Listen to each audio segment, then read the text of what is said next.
হাতে বানাতে পারেন না, অসুবিধা আছে। হাতের কোনটা আপনি দেখা পাবেন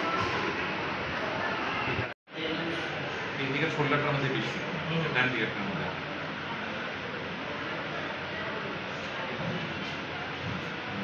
শোল্ডার আর বুকের মধ্যে পিছনটায় এটা দেখছি এই ফোড়াটা।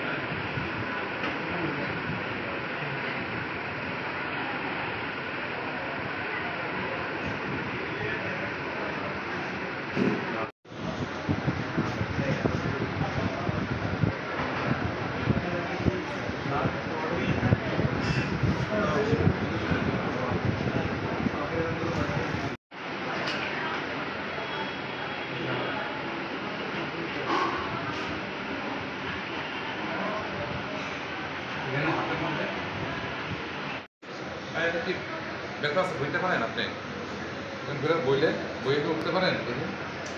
হ্যাঁ প্রায় ফ্র্যাকচার রাখুন, ঠিক আছে। পায়ের মধ্যে ব্যথা উঠতে পারে।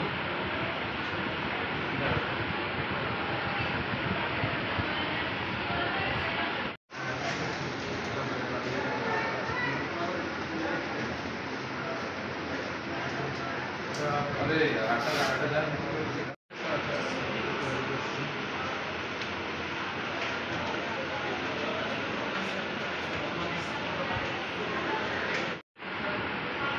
बैठा से ठीक है, ठीक है बैठा नहीं आए थे आए थे कौन बैठा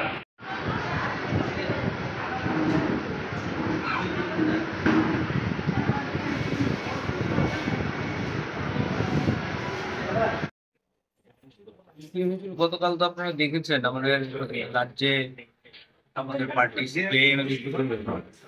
সেখানে সমস্ত ব্লকে এবং জেলা সদরে 3 দফা দাবিতে সেখানে কর্মসূচি নেওয়া হয়েছে। রেগার কাজ, রেগার বকেয়া মজুরি প্রদান করা এবং রেশন শপে যে জিনিসপত্র পায় না মানুষ সেটা নিয়মিত করা। মোট কথা হচ্ছে জনজীবনের জরুরি দাবি নিয়ে রাস্তায় নেমেছিল। ধর্মনগর ওই কর্মসূচি হয়েছে। এখন কেন বিজেপি দুর্বৃত্তরা এই ধর্মনগর মহকুমা কমিশন হঠাৎ করে আক্রমণ করলো এই নিয়ে 10 বার হয়েছে। আপনারা লক্ষ্য করেছেন আমাদের পার্টির রাজ্য সম্পাদক এবং সদস্য জিতেন চৌধুরী কালকা বলেছে এটা হচ্ছে জনজীবনের উপর আক্রমণ, ভয়ভীতি তৈরি করে। এবং কালকে ডুকলিতেও ব্লকে যখন কর্মসূচি হয়ে ওরা অফিসে গেছে তখনও এখানে আক্রমণ হয়েছে, অফিসটাকে ভেঙেছে, গাড়ি ভেঙেছে। যদিও 2018 সালের পর থেকে নতুন কোনো ঘটনা সিপিআইএম পার্টি রাস্তায় নামতে পারবে, বিরোধী দল রাস্তায় নামতে পারবে না। শাসক দল এমনিতে বলবে আমাদের দুর্বৃত্ত দিয়ে দেখা যায় না, কিন্তু আমরা রাস্তায় নামলেই ওদের ভয়, আতঙ্ক। এটা তো আমরা বলতে কোনো দ্বিধা নেই, ওদের ভিতির থেকে ওরা এটা করছে। সিপিআইএম এর লোকরা যাতে মানুষের কাছে না যেতে পারে, মানুষের সাথে সংযোগ রক্ষা করতে না পারে। এবং কালকে আমাদের যে লড়াই, এটা তো মানুষের জন্য লড়াই ছিল।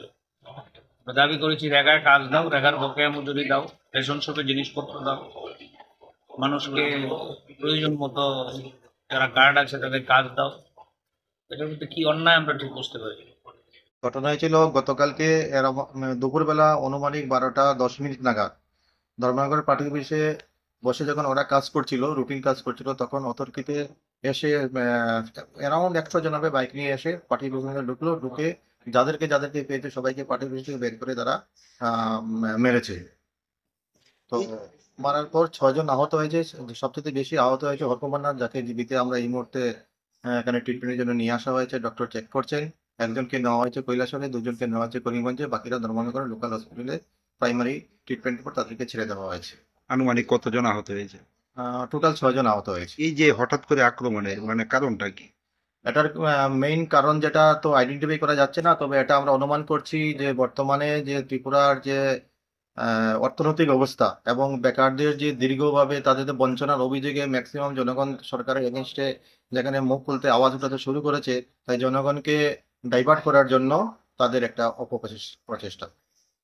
পরপর আপনারা আক্রান্ত হচ্ছেন, কি বলবেন এই ঘটনা? এটাই বলবো, সুশাসন বলে যে আমাদের বর্তমান গভর্নমেন্ট সুশাসন, প্রতিনিয়ত সুশাসন বলছে, সুশাসন বলতে কিছু নেই।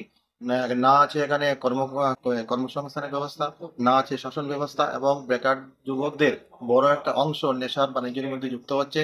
সেখান থেকে লাগাতার যেখানে বামপন্থীরা আন্দোলন করছে দেশবাসীকে এবং ত্রিপুরাবাসীকে একটা সুন্দর পরিবেশ দেবে এবং গভর্নমেন্টকে যাতে এই সমস্ত দিকে নজর দেয়, যাতে এই নেশা বাণিজ্য বন্ধ হয়, বেকারের চাকরি জায়গার ব্যবস্থা করা হয়, এগুলি যেহেতু করতে পারছে না সেই জন্য তারা অন্যভাবে আমাদেরকে মানে আন্দোলন বন্ধ করার জন্য তাদের একটা ব্যর্থ পদক্ষেপ। আপনাদের তরফ থেকে কোনো অভিযোগ করা হয়েছে থানাতে বা পুলিশে? আমি যেহেতু বিধানসভাতে আমার মিটিং ছিল, আমি গতকালকে যখন ঘটনা ঘটে তখন বিধানসভাতে আমার অ্যাসুরেন্স কোর্টের মিটিং ছিল, তাই আমি এখন পর্যন্ত এই ব্যাপারে আইনি কি ব্যবস্থা নয় গণনা করে আমি যেতে পারিনি, তাই আমি পরবর্তী সময় আপনাকে জানাতে পারবো। এই ঘটনার যারা জড়িত তাদেরকে শনাক্ত করা হয়েছে বা আপনারা কাউকে চিনেন?